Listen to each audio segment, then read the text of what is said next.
연방 예산안을 통과시키면 케빈 메카시 연방 하원의장을 날려버리겠다는 공화당 강경파의 반란이 성공해 하원의장이 해임되면서 미국 정가가 발칵 뒤집혔습니다. 공공정책계에서 인정받던 남성이 월요일 새벽 여자친구가 보는 앞에서 칼에 찔려 사망했습니다. 세계적인 음악가들이 출연하는 제2회 뉴욕 대한민국 음악제가 오는 8일 열립니다. 정재건 작가의 개인전이 오는 17일까지 뉴저지 해켄색에 있는 리버사이드 갤러리에서 열립니다.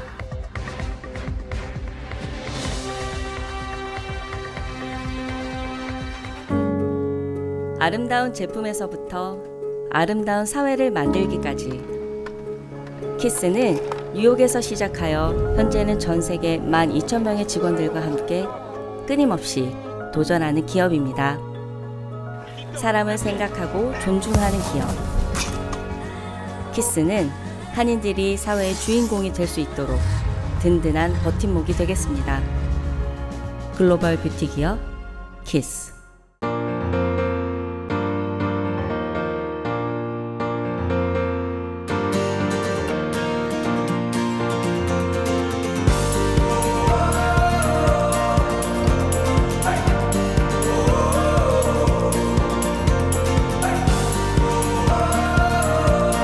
20년의 든든한 믿음으로 더 큰 가능성을 만듭니다. Discover your possibilities. PCB Bank. 성장의 20년, 믿음의 20년, 감사의 20년, 창립 20주년을 맞아 더 힘차게 나아가는 PCB뱅크 제공입니다. 시청자 여러분 안녕하십니까? 10월 4일 수요일 TKC 뉴스데스크 첫 소식입니다. 연방 예산안을 통과시키면 케빈 메카시 연방 하원의장을 날려버리겠다는 공화당 강경파의 반란이 성공해 하원의장이 해임되면서 미국 정가가 발칵 뒤집혔습니다. 연방 하원은 어제 오후 6시쯤 케빈 메카시 하원의장 해임 결의안에 대한 표결을 실시해 찬성 216표 대 반대 210표로 해임 결의안을 가결시켰습니다. 이에 따라 미국 의회 234년 역사상 처음으로 연방 하원의장이 전격 해임되는 사태가 발생해 전국이 한치 앞을 내다볼 수 없는 혼란에 빠졌습니다. 어제 표결에서 공화당 강경파 8명이 해임에 찬성표를 던졌으며 민주당 의원은 208명 전원이 당론에 따라 일사불란하게 찬성표를 던진 것으로 확인됐습니다. 이에 앞서 공화당 강경파인 맷 게츠 하원의원은 임시예산안 통과에 반발해 지난 2일 메카시 의장 해임 결의안을 발의했으며 메카시 의장은 충분히 부결시킬 수 있다고 판단, 발의 하루 만에 표결에 회부했지만 추풍낙엽처럼 해임되고 말았습니다. 메카시 의장은 자신에 대한 해임안이 부결될 것이라고 확신했으나 민주당이 막판에 바이든 대통령 탄핵 조사 등을 지시한 메카시 의장을 해임시킨다는 당론을 정함으로써 손쉽게 해임안이 통과됐습니다. 사상 초유의 연방 하원의장 해임 사태를 맞은 미국 정가가 대혼란에 빠졌으며 조기 수습되지 않는 한 연방정부 셧다운이 현실화될 것이 우려됩니다. 미국 주요 언론들은 메카시 의장이 해임됨으로써 하원의장이 공석이 됐고 차기 하원의장 선출도 쉽지 않은 상황이어서 내년도 예산안 협상은 교착을 면치 못하게 됐고 다음 달 18일 이후 연방정부가 셧다운될 것이라고 전망했습니다. 특히 이번 사태에서 보듯 공화당은 연방 하원 다수당이지만 비타협적인 공화당 강경파 일부만 반대해도 하원의장까지 해임시킬 수 있는 막강한 캐스팅 보트를 가지고 있음이 입증돼 앞으로의 협상은 더욱 힘들게 됐습니다. 또 케빈 메카시 전 의장이 다시 하원의장에 출마할 수 있다는 전망도 제기됐지만 메카시는 일단 출마하지 않고 평의원으로 남을 것이라고 밝힘으로써 당분간 차기 의장을 둘러싼 공화당 내부 분열이 더욱 심화될 것으로 예상됩니다. 실제 올해 1월 케빈 메카시 의원의 의장 선출 때도 강경파의 반대로 무려 15차례나 부결된 뒤 가까스로 당선된 것을 감안하면 앞으로 누가 출마해도 강경파의 사전 승인을 받지 않는 한 당선은 힘들 것으로 추정됩니다. 따라서 민주당 측과의 연방정부 예산안 협상은 당분간 꿈도 꿀 수 없는 현실에 처했으며 이번에는 정말 연방정부가 셧다운되고 셧다운 기간도 예전보다는 훨씬 길 수 있다는 관측이 힘을 얻고 있습니다. 공공정책계에서 인정받던 남성이 월요일 새벽 여자친구가 보는 앞에서 칼에 찔려 사망했습니다. 32세의 라이언 카스는 월요일 오전 4시 브루클린의 라파에트 애비뉴와 말콤엑스 블러바드 근처에서 무차별 공격을 받아 끝내 사망했습니다. 사건 당시 라이언 카스는 결혼식에 참석한 후 브루클린 베드스타이의 한 버스 정류장에서 그의 여자친구와 버스를 기다리고 있었습니다. 이때 어두운 스웨셔츠를 입고 후드를 덮어 쓴 한 남성이 거리에 쓰레기를 발로 차며 그들에게 서서히 다가갔습니다. 남성은 카슨에게 뭘 보냐며 시비를 걸었고 이후 욕설을 퍼부으며 지금 당장 너를 죽이겠다고 위협했습니다. 카슨은 용의자를 도발하지 않으려 노력하며 여러 차례 진정하라는 말을 반복했지만 끝내 남성은 카슨에게 달려들어 그의 얼굴에 칼을 휘둘렀습니다. 카슨이 도망치는 과정에서 버스 벤치에 걸려 넘어지자 용의자는 그의 위에 앉아 그의 가슴에 여러 차례 흉기를 찔렀습니다. 카슨의 여자친구는 용의자를 저지하려 했지만 끝내 카슨의 심장으로 흉기가 파고들었습니다. 이후 용의자는 카슨의 여자친구에게 침을 뱉고 그의 몸을 발로 찬 뒤 도주했습니다. 또 수요일 새벽 맨해튼 브라이언트 파크 인근에서도 한 노인이 강도에게 흉기로 공격당하는 사건이 발생해 경찰이 수사 중에 있습니다. 58세의 피해자는 수요일 새벽 1시경 맨해튼 42번가와 6번가 일대에 있었습니다. 범인은 피해자에게 다가가 날카로운 물체로 남성의 등을 수차례 찔렀습니다. 이후 범인은 피해자를 강탈하려 했으나 실패하고 빈손으로 현장을 떠났다고 경찰은 밝혔습니다. 피해자는 인근 병원으로 이송되었으며 안정적인 상태로 전해졌습니다. 세계적인 음악가들이 출연하는 제2회 뉴욕 대한민국 음악제가 오는 8일 열립니다. 뉴욕 대한민국 음악재단, 이승만 건국 대통령 기업 사업회 미주총회와 뉴욕지회가 공동으로 주최하는 이번 음악제는 오는 8일 오후 7시 프라미스 교회에서 열립니다. 작년에 이어 박동명 감독이 총예술감독을 맡아 75명의 뉴욕 심포니 오케스트라와 150명의 뉴욕 심포니 합창단 등이 참여합니다. 이번 음악제에는 세계적인 음악인 소프라노 신영옥, 테너 칼튼 모, 한국 최초로 국제 콩쿠르 피아노 부분에서 우승한 피아니스트 한동일 등이 특별 출연합니다. 이민 생활에 우리가 이곳에서 어떻게 정착하며 또 어떻게 살 것인가, 또 우리의 뿌리는 어떤 것인가, 또 우리의 후세들에게는 무엇을 우리가 유산으로 남겨야 될 것인가. 한 자리에서 많은 우리 한 민족들이 모여서 우리의 뿌리와 우리의 얼을 심어주는 것이 과연 무엇일까. 그래서 이번 음악회를 개최를 했어요. 박동명 감독은 한인 2세들에게 조국의 정체성을 알릴 수 있는 좋은 기회라며 한인들의 적극적인 참여를 당부했습니다. 그 다음에 명실공히 뉴욕이 우리가 생긴 이래로 이러한 수준 높은 음악회는 없지 않았나 이렇게 생각이 됩니다. 우리 동포 여러분 많이들 참여해서 또 격려의 박수를 많이 쳐서 이런 음악회가 계속적으로 반복돼서 우리의 참 얼과 우리의 민족을 찾는 계기가 됐으면 좋겠습니다. 나의 조국, 나의 노래라는 주제로 열리는 이번 음악제는 조국의 정체성을 후세들에게 전하고 음악을 통해 대한민국의 위상을 펼치려는 의도가 있다고 주최 측은 설명했습니다. 한미동맹 70주년 기념도 있고 또한 우리 세대의 1세대, 2세대, 3세대를 거쳐서 있는 그 세대들 간의 음악의 그 동질성을 같이 연결시켜주기 위해서 이 음악회를 준비를 했습니다.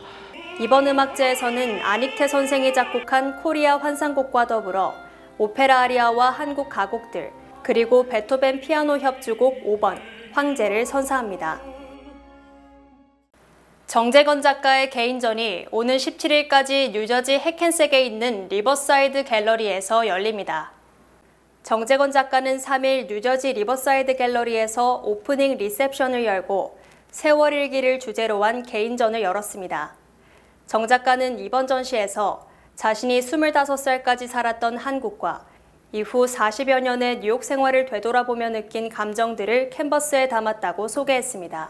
미국 생활한 지가 거의 한 40년이 됐어요. 그래서 이곳에서 학교도 다니고 또 미술 전공하는 대학원도 여기서 다녔고 또 여기서 비즈니스를 한 35년 했고요. 지금도 하고 있지만 그 다음에 여기서 뭐 사회 활동도 하고 또 커뮤니티 봉사도 하고 또 제 어린 25세 와서 이곳에서 한 40년을 사는 동안을 한번 되돌아보는 그런 테마로 해서 이번 작품을 구상을 해봤습니다. 정 작가는 입체적인 바탕에 일기를 쓰듯이 연필로 자유로운 스케치를 화폭에 담았으며 그 위에 에폭시 레진을 흘러내리게 하므로 각 작품이 고유의 기록 일기를 쓰는 것처럼 표현했습니다. 위에다 레이진을 칠함으로 해서 또 밑에 여러 레이어를 통해서 그런 어떤 질감을 나타내도록 노력을 했습니다. 그리고 굉장히 보시면 우리가 과거를 이렇게 되돌아볼 때는 즐거운 일도 있지만 즐겁지 않은 일, 또 좋지 않은 것들, 또 기쁜 일들, 그런 모든 걸 이렇게 담아서 이 속에 이렇게 은은히 비치는 것처럼 그런 어떤 과거에 일어난 모든 일들을 한번 표현하고자 했습니다. 지난 2019년 작가로 데뷔한 정 작가는 뉴욕과 서울에서 개인전을 열며 활발한 작가 활동을 펼치고 있습니다. 지난 6월에는 서울 인사동 갤러리에서 한국에서 첫 개인전을 성황리에 열었습니다. 굉장히 이 작업하는 게 굉장히 저한테 좋고요. 하는 그 기간에는 굉장히 행복감을 느낍니다. 그리고 그래서 앞으로도 어떻게 될지는 모르지만 열심히 앞으로도 계속 전진할 생각입니다. 그리고 전시회도 활발하게 이제 늦어졌지만 한 4개월 전에 제가 한국에서도 개인전을 했고 인사 갤러리에서 개인전 하고 왔고요. 그래서 내년 4월에는 또 이제 아트 엑스포 맨해튼에서 있는 것도 계획되어 있고요. 그다음에 올 12월 초에 롯데 호텔에서 있는 K-ART 페스티벌에 또 가서 전시하게 됐고요. 오는 17일까지 진행되는 이번 개인전에는 둘째 아들 부부의 작품도 볼 수 있습니다. 한편 지난 2019년부터 세계적 전시회인 아트엑스포 뉴욕에 참가하고 있는 정 작가는 최고 단독 전시자상과 기획자상을 수상한 바 있습니다. 뉴욕시 지하철역에서 지난주에 이어 어제도 무차별 공격 사건이 발생해 승객들의 각별한 주의가 필요합니다. 지난 27일 오후 엘름허스트 90번가의 7번 전철 계단에서 한 남성이 24세 여성의 얼굴을 가격하고 도주했습니다. 피해 여성은 오후 4시 45분경 계단을 걷고 있었고 이때 35세로 추정되는 아시안 남성이 그녀의 얼굴을 가격했습니다. 이후 용의자는 빠르게 현장을 도주하고 경찰은 그를 수배 중입니다. 피해자는 가벼운 부상을 입고 현장에서 응급치료를 받은 것으로 전해집니다. 또 화요일 오후 브루클린 애틀랜틱 애비뉴 지하철역에서 16세 소년이 청소년 무리에게 집단 폭행을 당했습니다.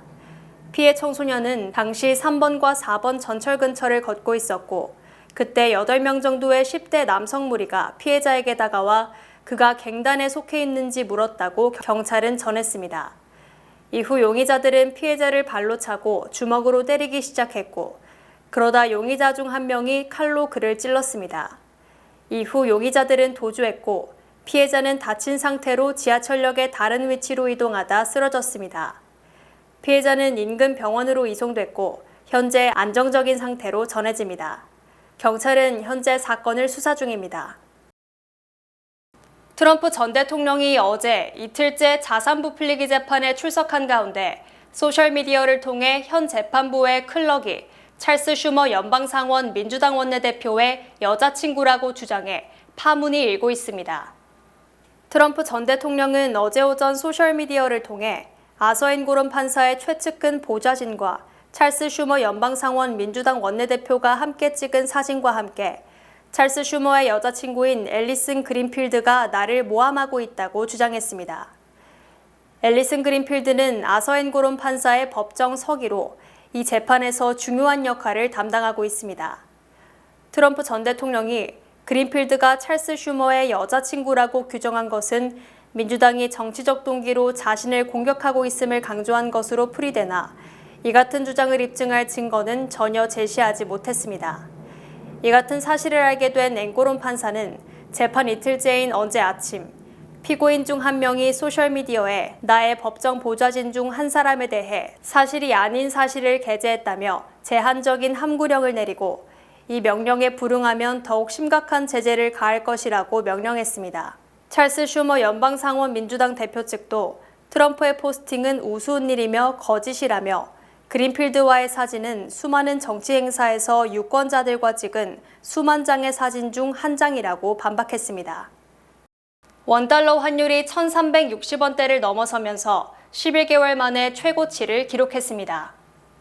한국 시간 4일 서울 외환시장에서 원달러 환율은 전거래일보다 14.2원 급등한 1,363.5원에 마감됐으며 이는 지난해 11월 10일 1,377.5원 이후 가장 높은 것입니다.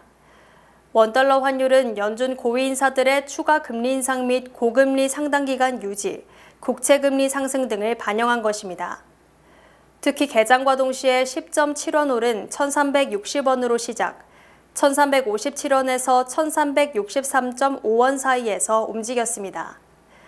또 4일 오전 케빈 메카시 연방하원의장이 해임됐다는 소식이 전해지면서 미국 정국이 혼란에 빠지고 한 달 반 뒤 셧다운을 피할 수 없을 것이라는 우려도 환율 상승에 영향을 미친 것으로 풀이됩니다.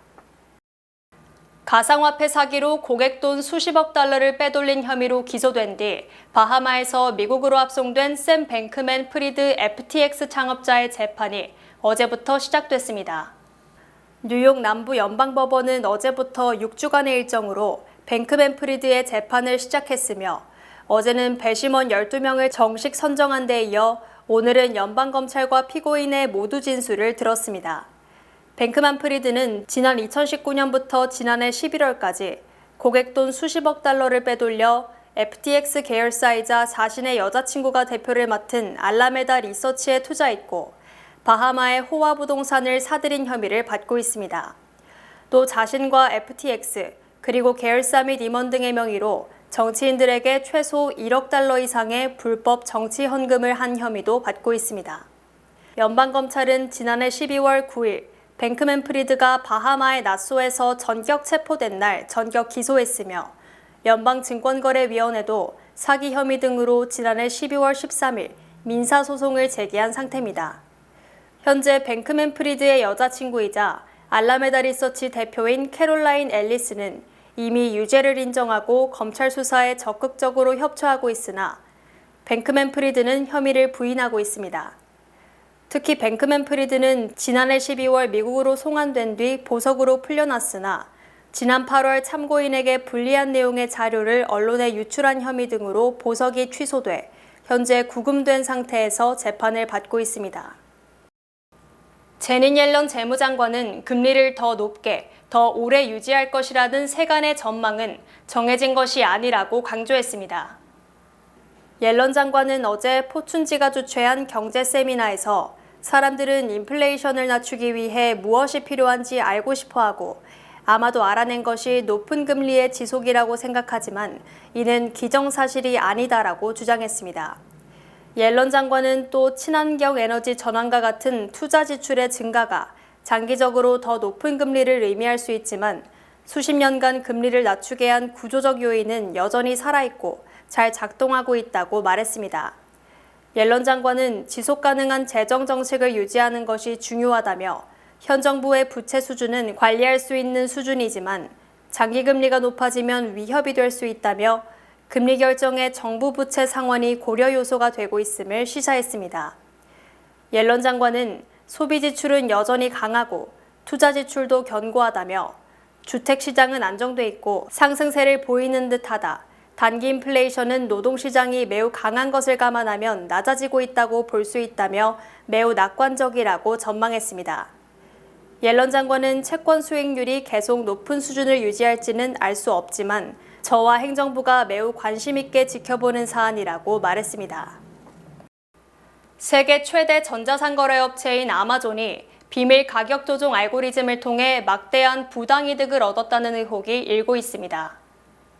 월스트리트저널은 연방거래위원회가 아마존을 상대로 제기한 반독점 소송의 소송장 중 삭제된 채 공개된 부분을 분석한 결과 아마존이 독점적 지위를 악용해 가격을 비밀리에 조작해 막대한 부당이득을 얻었다고 주장했습니다.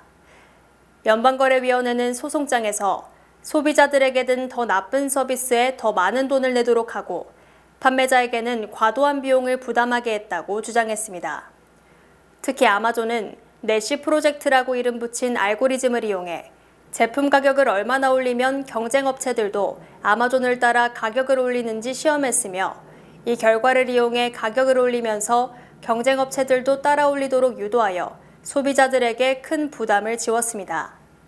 연방거래위원회는 아마존이 이 같은 방식으로 초과이득을 거두고 수익성도 개선했다고 지적했으며 이를 통한 추가 수입이 최소 10억 달러를 넘는다고 강조했습니다.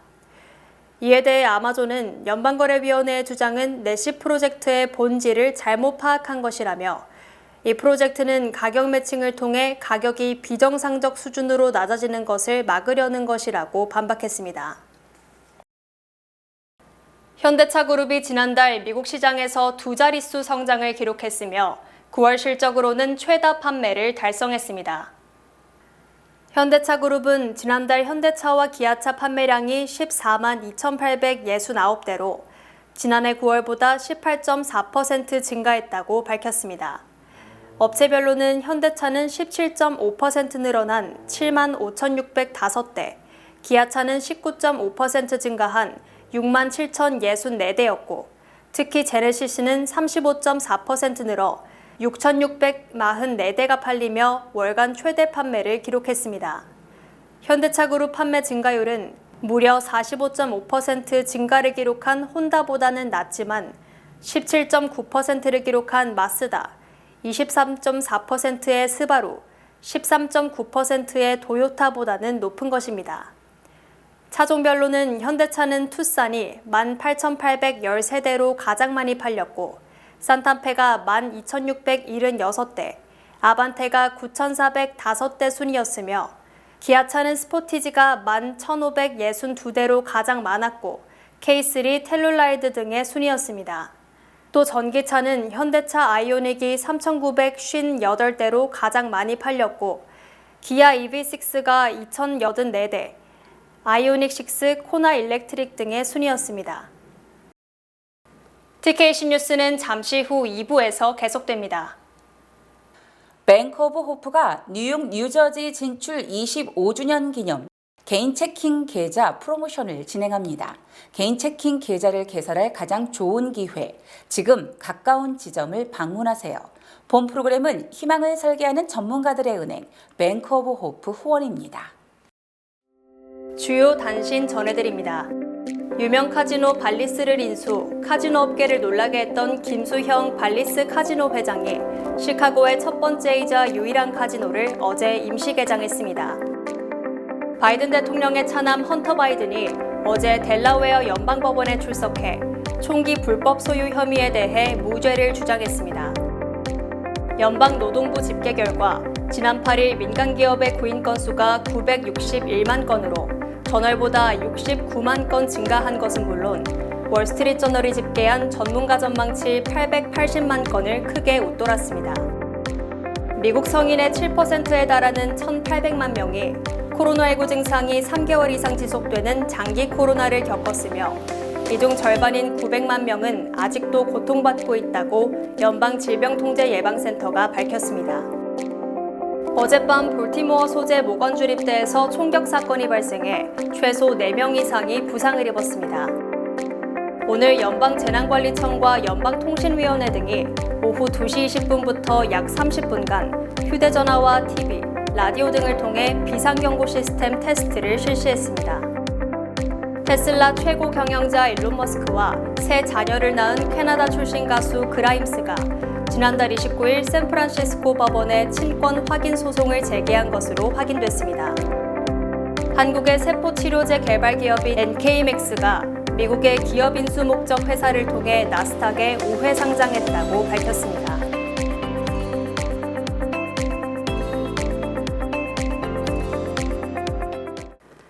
날씨 전해드립니다. 목요일엔 약한 흐린 가운데 쾌적한 날씨가 이어지겠습니다. 낮 최고 기온은 76도, 최저 기온은 64도입니다. 해 뜨는 시간은 6시 56분, 해 지는 시간은 6시 31분입니다.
뉴욕 가정상담소가 10월 6일 금요일 오후 4시 가정폭력 방지 침묵 행진을 진행합니다.